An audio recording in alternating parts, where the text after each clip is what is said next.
بسم اللہ الرحمن الرحیم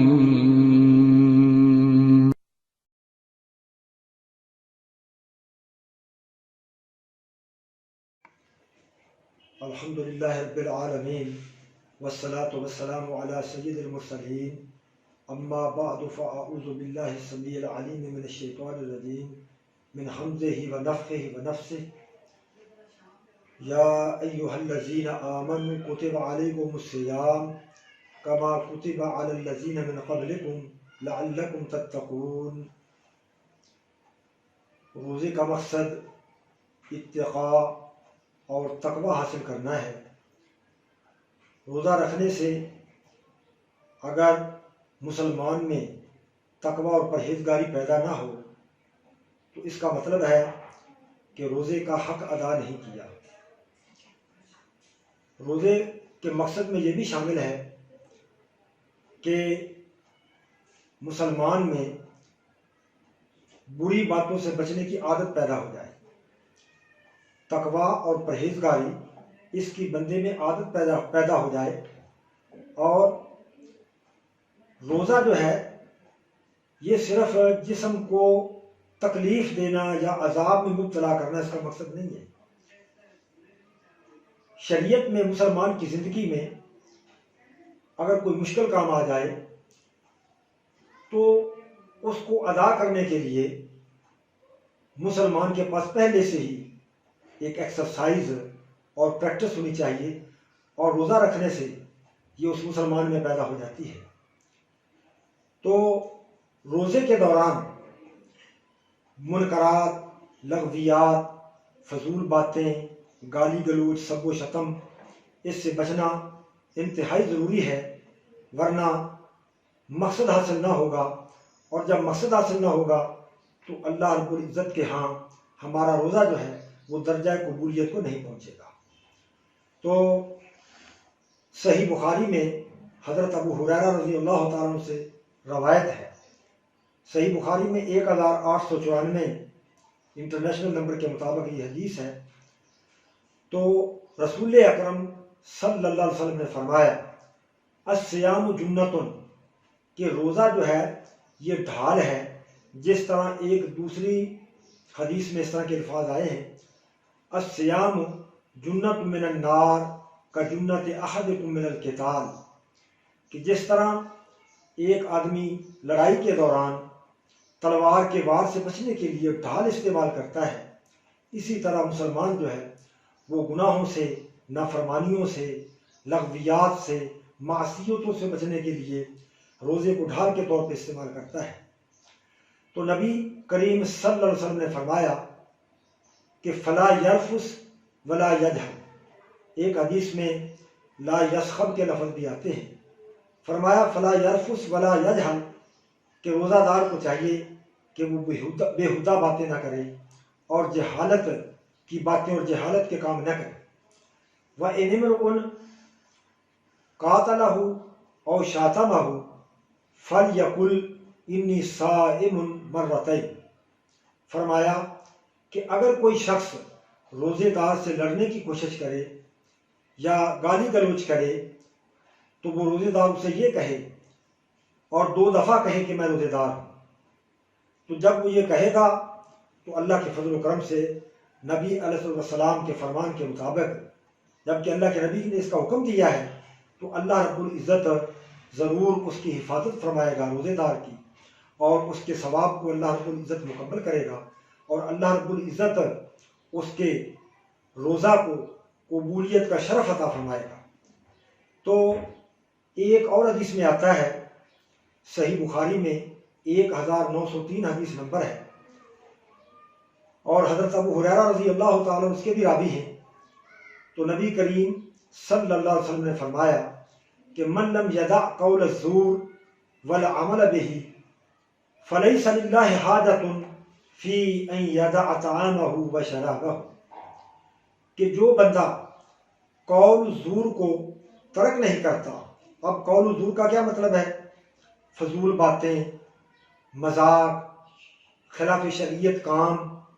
اور ہیرا پھیری، اور جھوٹ بولنا، جھوٹ بول کر سودا بیچنا، یعنی اس طرح کے تمام منکر امور جو ہیں وہ اس کے اندر آ جاتے ہیں قول الزور میں. فرمایا من لم یدع قول الزور، کہ جو قول الزور کو جھوٹ بولنا اور اس کے اوپر عمل جو ہے اس کو ترک نہیں کرتا، تو نبی کریم صلی اللہ علیہ وسلم نے فرمایا کہ فلیس للہ حاجۃ، تو اللہ رب العزت کو کوئی حاجت نہیں ہے، کوئی ضرورت نہیں ہے فی ان یدع طعامہ و شرابہ، کہ وہ روزہ دار جو ہے وہ اپنی بھوک پیاس جو ہے اس کو ترک کر دے. اپنا کھانا پینا اس نے جو ترک کیا ہوا ہے وہ اللہ رب العزت کو اس کو وہ کھانا پینا ترک کرنے کی چھوڑنے کی کوئی ضرورت نہیں ہے. تو اللہ رب العزت اس طرح کے روزے کو قبول نہیں فرماتے کہ اللہ رب العزت نے حکم دیا ہو اور وہ بندہ اس حکم عدولی کرے، اس کی نافرمانیاں کرے، اور اسی طرح وہ جو بکواس اور فضول باتیں کرتا چلا جائے جس طرح وہ پہلے کیا کرتا تھا، اور اللہ رب العزت نے حالانکہ اس سے منع کیا ہے.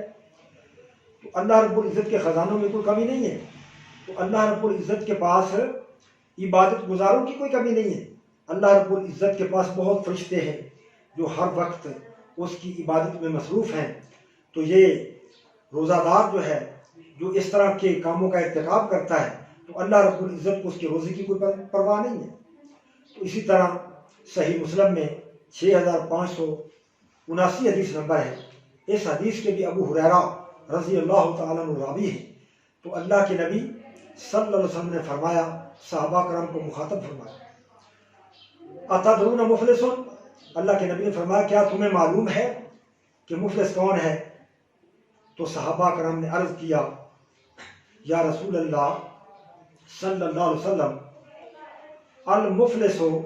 فینا من لا درہم لہ ولا متاع، تو ہمارے نزدیک مفلس اور کنگال اور کلاش قسم کا شخص وہ ہے جس کے پاس درہم اور ساز و سامان نہ ہو. تو نبی کریم صلی اللہ علیہ وسلم نے یہ سن کر فرمایا کہ ان المفلس من امتی یاتی یوم القیامت بصلاۃ و صیام و زکوٰۃ، کہ میری امت کا مفلس شخص وہ ہے کہ جو روز قیامت نماز، روزہ اور زکوٰۃ جیسے اعمال لے کر آئے گا، اور یہ سارے اعمال لے کر آئے گا. وَيَأْتِي قَدْ شَتَمَ هَذَا وَقَذَفَ هَذَا وَأَكَلَ مَالَ هَذَا، اس حالت میں آئے گا کہ اس نے کسی کو گالی گلوچ کیا ہوا ہوگا، کسی کے اوپر بہتان لگایا ہوگا اور کسی کا مال کھایا ہوگا. وَسَفَكَ دَمَ هَذَا، اور کسی کا خون بہایا ہوگا یعنی کہ قتل کیا ہوگا.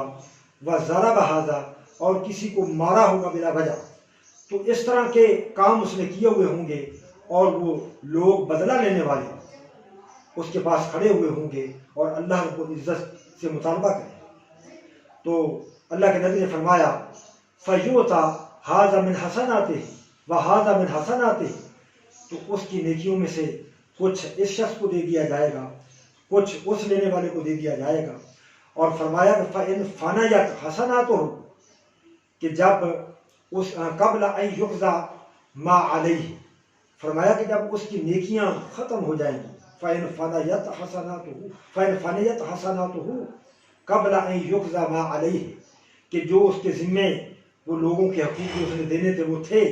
وہ جب ساری اس کی نیکیاں ختم ہو جائیں گی اور ابھی لوگ جو ہیں وہ کھڑے ہوئے ہوں گے، تو اللہ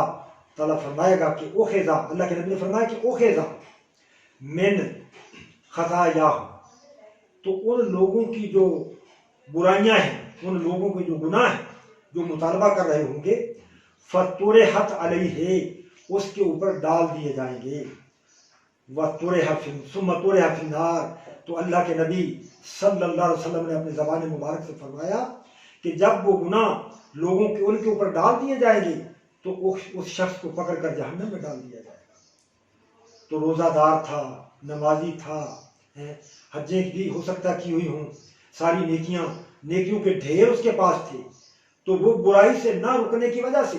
وہ سارے ڈھیر بھی ختم ہو گئے اور ان لوگوں کی برائیاں جو ہیں وہ اس کے کھاتے میں ڈال کر اس کو جہنم میں ڈال دیا. تو پتہ چلا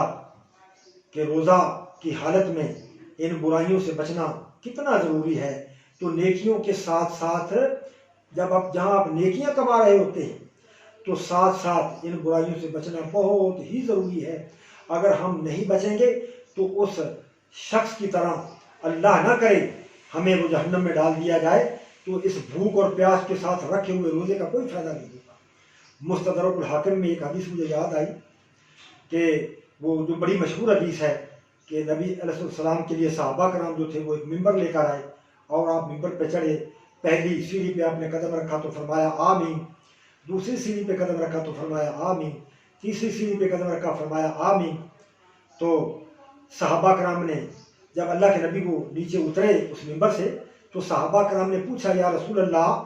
صلی اللہ علیہ وسلم آج ہم نے یہ ایک عجیب کام دیکھا ہے، پہلے ہم نے کبھی نہیں دیکھا۔ تو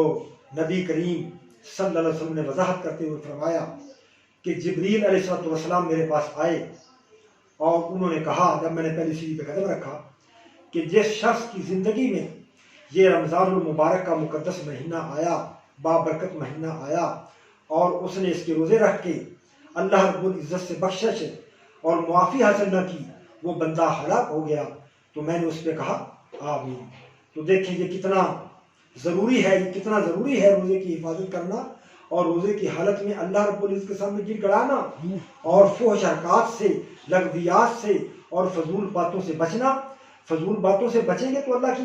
یہ معافی حاصل ہوگی، اللہ کی طرف سے بخشش وہ ہمیں نصیب ہوگی۔ جب ہم ان سے بچیں گے نہیں اور اللہ رب العزت ہمارے روزے کو قبول کرے گا نہیں تو پھر یہ ہماری بخشش کیسے ہوگی، ہماری آخرت جو ہے وہ کس طرح بہتر ہو سکے گی۔ تو ہمیں ان بری باتوں سے، منکرات سے خصوصاً روزے کی حالت میں پرہیز کرنا چاہیے، تقوی